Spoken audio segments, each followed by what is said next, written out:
All right, guys, welcome to the second episode of Meet the RSSG family. Today we are joined by Soccer King, who is one of the newest members to the RSSG family. Our hope with this channel is not just to let you know who's been here a while, but who's new and who we need to get to know as part of our wonderful community. So why don't you give yourself an introduction here? Tell us a little about Yeah, yourself. so yeah, so I am the Soccer King 1239, and I have been streaming for a couple months now. Um, Along with that, I coach and I teach, and I'm always keeping myself busy. I like to do a lot of shooter first person games is where I tend to fall at this point, but I have a couple of ideas of where I'm liking I'd like to go. With the stream, but we're starting up, so how it's going. It is a little difficult when you're getting started trying to figure out all the tools that are at your disposal, so it can be a lot to get started, especially when you lead a busy life. Yeah, definitely. Um, so we now know you play shooter games. Any in specific you really have an affinity for?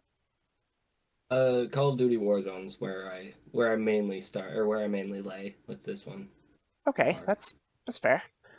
I think the only shooter I've ever been good at was Borderlands, and even then, um, maybe I could have beaten a 5 or 6 year old. But you start getting to the 10-year-old kids, they start to beat me in Borderlands. It's not good.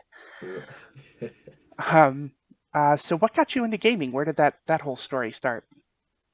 uh, when I was young, I started gaming when I don't even remember the exact year, but my cousin was a big gamer and he brought over his Xbox all the time whenever he'd come over, and my brother and I and him would always play whatever game he had, whether it was uh, the Tony Hawk skateboarding game or whether it was Call of Duty or whatever it was. We were all playing. It was a lot of fun. I remember my Xbox days. A little bit of Halo, Hmm. a little bit of DDR. Yeah, that's all I remember. I think that's all I pretty much played on the. Oh no, Fable! Fable was the best. I loved Yeah. Fable. Um, so obviously it was a pastime for you as a kid growing up, but what does it mean to you now compared to like what it did when you were younger? Yeah. So now it's a wild concept. It's really a extremely good way to relax for me, and it also helps me stay connected into my family life because I moved away from my family, so I'm able to uh, be with my brother, on a nightly basis because we both play Call of Duty, or I can connect with some of my friends that are up north or whatever it is. But it's really, for me, it's more of a relaxing thing. It's a way for me to kind of calm down after my day of work, whatever that day was. Absolutely. Um, yeah. So turning towards a little more of the RSSG side of things, who, what's your connection to RSSG? Who brought you in? Random Roads was the one who brought me in, and it was kind of a whim thing. We worked together, and he was like, "Hey, I'm part of this group. They are like all supportive and super great with other streamers, and um, do you want to join?" I was like, "Yeah, absolutely. Why not?" Well, we're glad to have you. Um, so far, what effect have you felt being a member of RSSG as far as how that's affecting your stream? So unfortunately, I'm not at the point that I can get people like coming in when they know I'm streaming, but I have watched and am really excited for that point for when I do have that. I think it's like level 3 I have to be at. I'm excited to get there because I know that support is very common amongst everybody. It's not just a group goes to this one person. It's if somebody's streaming, you're probably going to get somebody from RSSG to watch, which is Absolutely. exciting for me. Do you at least post when you're going live? I do. I post. I usually Okay. post on my Instagram and You know there's sometimes a I page post on on that for TikTok. RSSG, right? Oh, I didn't know that I was Yep. allowed to post. Honestly. Yeah, it's are you an affiliate yet? Yeah. Okay, so you would be able to post that in the affiliate section. You just post your link when you go Sweet. live. and then Sweet. it'll automatically remove it after I think 3 hours or something like that. Cool. Good to know. Uh, yeah. Um, so as a streamer, what are your goals? Like, what do you see long term? Long term, one of my goals is to kind of have this be a supportive income. Due to me and my wife are both teachers, so unfortunately we don't get the most pay. No, But we do it for the kids, and it's very rewarding in that sense. But I think it's also very for me to just be able to play video games and that pay come in is always beneficial. absolutely, absolutely. Um, Getting back to what we touched on it earlier, you have a very busy life, obviously. You're a teacher. I would love to know what subject, if you don't mind. No, definitely. I teach health. I teach health Health. for 7 through 12 year olds, or 12. Sorry, 7 through 12th graders. Very cool. Health was Yeah, actually one of my favorite subjects in school. Um, nice.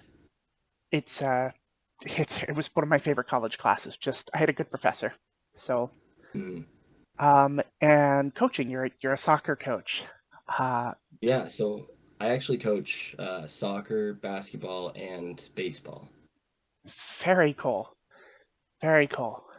Um, about the only thing I know about soccer is that 3 goals is a hat trick, and that's as far Yeah. as my knowledge goes.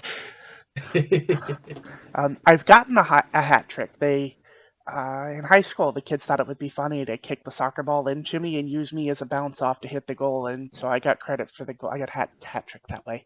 So, um, not even intentionally getting a hat trick. That's Uh, I honestly think that's better. exactly. I don't even have to try. Exactly. Um, so, what do your kids think about like your students? Do they know you're a streamer? Yeah, so kids will be kids. They figure it out, and it started with one and has blossomed into just about every kid in the school knowing that I stream, and a lot of them follow me and are in my streams pretty consistently. And it's pretty rewarding to know that I've made that much of an impact on them that they're like, oh, you know what, I'm gonna support, and it's just really cool. That's very cool. So now we get to my favorite question of the interview. Let's hear a funny or awkward story related to streaming you may or may not have yet. It can Oh man, it can be an interaction with the viewer or something that happened with your computer when you were trying to set things up or what have you.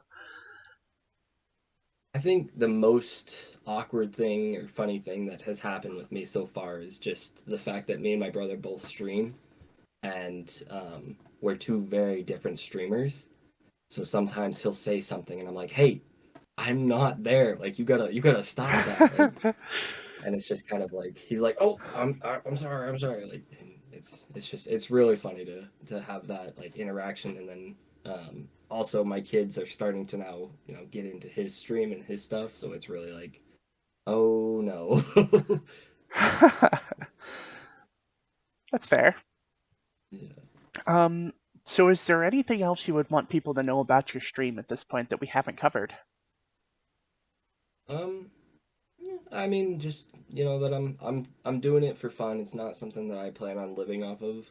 Um, if it does happen, then it happens. But I'm doing it for fun, and that's kind of what I like to portray in my streams is that I'm just out here having fun. It's not super serious. And if the game's not going well, then I'm gonna try something else. Like it's not. It's Sure. just good vibes is what I look for. Good vibes only indeed.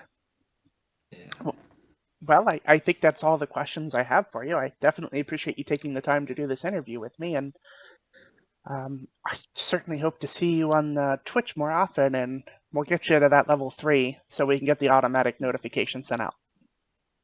perfect. I'm sure when school's out in less than a month, I'll be streaming a lot more. But Sure, absolutely. Absolutely. Well, once again, I really appreciate your time.